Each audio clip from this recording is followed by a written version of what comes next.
It's Teaching Tech's 7th birthday, so join me for an open and frank discussion on what it's like to be a full-time YouTuber, the state of the maker community, honesty and integrity from influencers, and the future of the channel.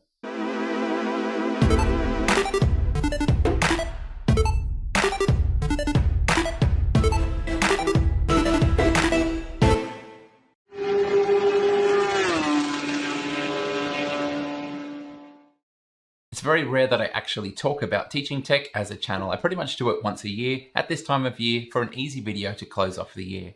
And this time I'm going to expand on a great conversation I had with Jonathan from The Next Layer when I was a guest on his podcast. I've done a lot of reflection this year, so I'm going to go a little bit further and a little bit more into detail than I normally would. We're going to start with talking what it's like to be a full-time YouTuber.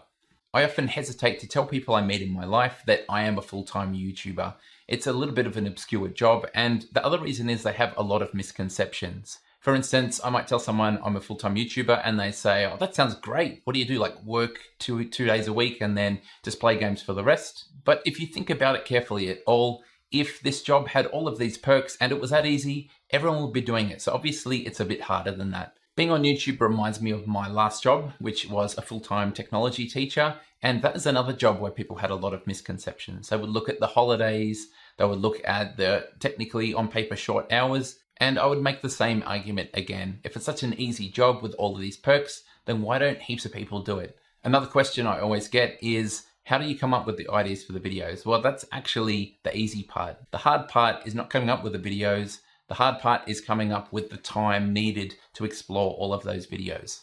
When I started the channel, I had a pretty clear aim, and that was to make videos that would be exactly what I was looking for if I was researching up on a topic that I was interested in but didn't necessarily know that much about. So for me personally, I'm looking for a video that's straight to the point, doesn't have any fluff, isn't going off track on silly tangents that basically waste my time, and I'm looking to deliver that type of thing for you as the viewer. I'm aiming for around 12 to 14 minutes per video as the sweet spot. Obviously some topics are more complicated and go way longer than that, or maybe they need to be split into multiple videos. But I'm trying to offer you as the viewer bang for your buck, and that's something I've got a lot of positive feedback on over the years, so I've really tried to concentrate on it and make it a strength of the channel. When I'm planning a video, I am going for that standard distribution curve. I'm going for the majority of people in the middle. And that means for any video, there's going to be people who already know about the topic or are super smart and they think it's too slow for them and they want a bit more detail. And there's going to be people who struggle down the other end. And when I was a teacher in the classroom, I would have the same approach, but I would know who the gifted and talented kids were beforehand and could set them additional work. And I could get around and deal one-on-one with the kids who are struggling and try and get them up to speed. So how do I decide what is actually worthy of being a video? There's 3 criteria that I stick to. One is something that I think will be of great public interest. So maybe there's a new 3D printer model coming out and I know a lot of people, including myself, are interested in it. 2, I get a lot of requests, especially from my patrons, and I try to look after them like they look after me. They are extremely vital to what I do with their suggestions and what they post on our forum. I don't watch pretty much any 3D printing stuff on YouTube, so I rely on them posting on the forum and making requests. And 3, it's a topic or area that I'm passionate about. And I'm not always trying to make a really popular viral banger. I think that's a really slippery slope and the quality of any channel will degrade over time if that's the approach you go for. There's some videos I make knowing full well that they're going to bomb compared to other popular videos. A good example of that is, for instance, when I might cover student competitions or an F1 in schools team. I have a fantastic opportunity with my channel to shine a light on those doing great things and to help support them. And besides, when a video goes viral and starts to be viewed by people that aren't your normal audience, they don't really necessarily understand the topic and you start to get some pretty annoying comments. And that brings us to the next topic, the maker community and dealing with comments. Overall, I would say the 3D printing and the wider maker community is extremely good. It's built on the foundations of open source, sharing with each other, supporting each other's work, and just trying to move the whole thing forward collectively. And I feel really privileged that my job involves working within the community, either contributing models I've designed myself or shining the spotlight on things people in the community are doing, or even just making technical guides to make 3D printing a little bit easier for those that might be struggling.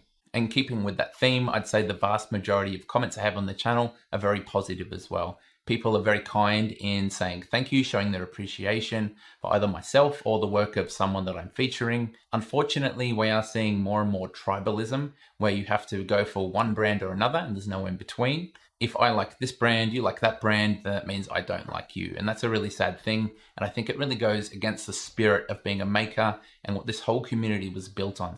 I would describe my relationship with the comment section on my channel as healthy. And by that, I'm not obsessed with it. I try to take in comments and use them for feedback, but there are a few things that can really annoy me. The first is people commenting on things before watching the whole video, and I don't really get this. I don't see why it's a race. I don't know why you wouldn't watch the whole video and see that it's included rather than making silly comments like that. The other thing that's really irritating as someone who makes the videos is people nitpicking tiny little things. You might make a 15-minute video and a person thinks all of it is fantastic, apart from one sentence where you misspoke or something they disagree with, and that's what they focus to comment on. Another thing that can really get on my nerves is people having a lack of awareness over things that are subjective. Some people will get in the comments and just tear into things just because they're not personally interested. I just don't understand the negativity. For instance, when I covered the X1 Plus hardware recently, there were some people absolutely ripping in saying that there was no need for it. But obviously a bunch of people have backed that and pledged because they want it. So clearly that's an incorrect statement. It's a real skill to be self-aware and understand that just because you don't like something or you do like something, that everyone else doesn't have to be the same. It's okay to say, yeah, that's novel, but it's not for me. And you don't need to attack others who it might be for. And of course, sometimes you just get ridiculous emails like this one I got ripping through my website, which of course is free, is open source, but it didn't happen to suit their particularly obscure printer. And the silly thing was, if they had gone to the page that says introduction, read me in red letters, they would have seen that there's a note there on the limitations of the bed size and saved themselves getting all worked up. I at least had a laugh. One thing that was a hot topic on that podcast appearance with Jonathan was sponsorships, or the lack of sponsorships on my channel. And again, it goes back to my vision for the channel when I first created it. Personally, I hate ads in videos. I skip them as fast as I can. And in my vision for my own channel, having a sponsored segment in the middle would degrade greatly from the quality of the video overall.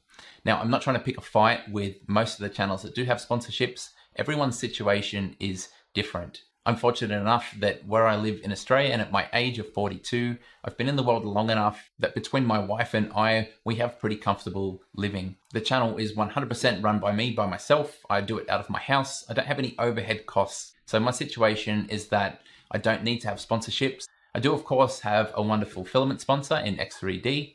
My relationship with them is disclosed on my website. I was a customer of theirs before asking if they'd like to be a sponsor. They send me free filament and that's it. I hope you'll agree that I don't ram them down your throat. I just talk about their products when it's organic, and I have the link in the description for every video.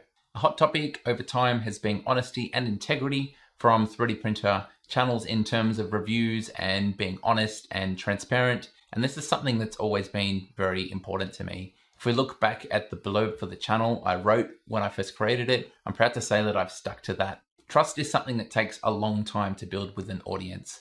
And it really is a precious thing. You make one mistake, one bad call, and it's obliterated. And as far as I'm concerned, your channel is done. No one's really going to take you seriously. I can confirm that I have never had a sponsored video on the channel. I've never been paid for any of the videos that I've made. I've been offered many, many times, and I could have had all of the regular sponsored segments you see on YouTube videos across the internet. Could have had the VPN companies, the dodgy mobile games, and I could have had a bunch of tech products not really related to my channel that just would have annoyed people and made them call me a shill for good reason. I think another misconception with 3D printing channels is we're just after free stuff. And it's true, I get free stuff, everyone else gets free stuff, and I try to disclose it both in the description and in plain sight in the video too. There's plenty of money that I do invest into the channel and buying things to make videos with, but I couldn't cover all the things I cover unless things were sent to me for free. It's not an ideal situation, but I do the best that I think I can, given the circumstances.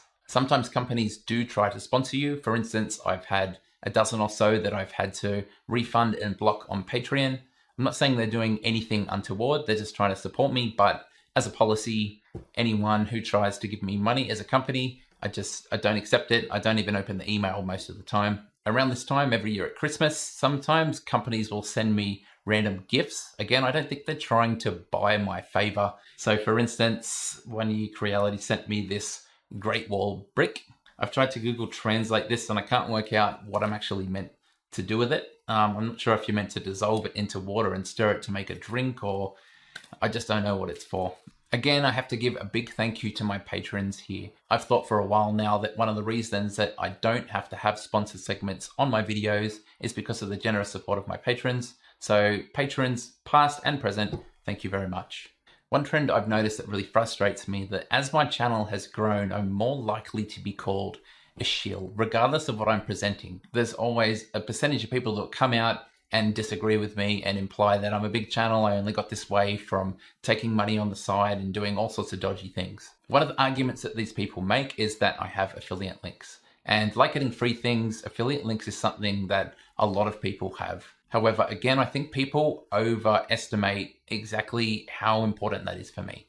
So last year I crunched the numbers and I made under 14% of my income from affiliate links. Now that's the type of percentage that if I stopped doing affiliate links altogether, I would still be able to do this job full time without taking on sponsored videos and things like that. It's just not that big a deal to me. I've been willing to put my money where my mouth is. And by that, I mean I've been willing to burn bridges with companies if it means being honest, and that means cutting off a potential income stream. So I used to have an affiliate account with GearBest. They make Creality clone 3D printers. I reviewed one and it was really bad. So that's what I said in the video. The company got upset, tried to pressure me into changing it, but the video remained and I don't have any affiliate stuff with that company anymore. Another one was Creality. When I reviewed the Creality CR10 Smart, I gave that one a really scathing review because the product, as I used it, my experience was terrible. It just didn't work as advertised. There was a fair bit of fallout over that. I had some emails back and forth with the higher ups at Creality, and I was very forthright in taking the chance to point out all the things I thought were wrong with their company. We're talking calling them out for their abuse of open source software, not respecting the license of Marlin, for setting up their website and stealing models from other creators, for flooding the market with too many 3D printers that were more or less very similar to each other, and for releasing products that weren't properly tested and relying on the community to fix all of the mistakes and actually keep customers happy. Now, they weren't too pleased with this, but they were polite. But ultimately, they stopped offering me printers to review. But it was more important to me at the time that I give a scathing review of that printer than compromise my values, and that meant cutting off that revenue stream. But I have no regrets and I can sleep well at night knowing that I did the right thing and I was faithful to you as the viewer. As a full-time YouTuber, I'd be lying if I said there wasn't pressure to try and do things to make the algorithm happy. YouTube has undergone some enshittification. And by that, I'm talking about when profits are put first and foremost at the expense of honesty, integrity, providing a good user experience, all of those things like that. And I make a conscious choice to try and resist that as much as possible. So the obvious thing that people do is clickbait in their thumbnails. And every now and again, I get someone saying I had a clickbait thumbnail. More often than not, it's because I didn't actually read what was on the thumbnail. For instance, a tool changer video that clearly says part 1, pictures the project in its infancy, but for some reason they're expecting the whole thing to be finished. And when it's not finished in that video, well, obviously I was being dishonest and I've done some clickbait. I have had my fair share of silly faces in thumbnails over the years, but in my defense, in some of the most outrageous ones, they were still factual. So for instance, this one that was really popular back in the day about 7 and 3 mods, the arrows in the thumbnail actually point to the 7 mods. I would say that it wasn't clickbait and it was entirely accurate. Closely related to the algorithm, let's talk about Burnout and the future of the channel. This video marks 7 years of me never missing at least one video a week. And in fact, at the start of the channel, I actually made 3 videos a week. And you might think, and that's outrageous, how could I possibly do that? The truth is, when I started the channel, I'd already been teaching for 9 years. And as a TAS or technology teacher, you teach a lot of subjects in school.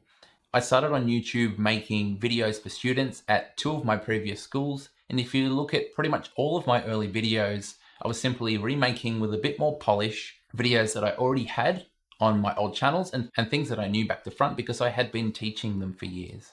So while I have settled on mainly 3D printing for my topics, I had things like programming because I had taught hundreds and hundreds of kids how to start programming with Scratch for many years now. And something more obscure, for instance, my video on making apps in PhoneGap Build. In the intro of the channel, you can see an app that I made. and it's called Athletics Tracker. And I actually made this years before the channel came out, and I taught a unit after I had made that app to a year 11 IPT class, teaching them how to use PhoneGap Build. And it's easy to verify that this app had been around for years and years before I ever created Teaching Tech.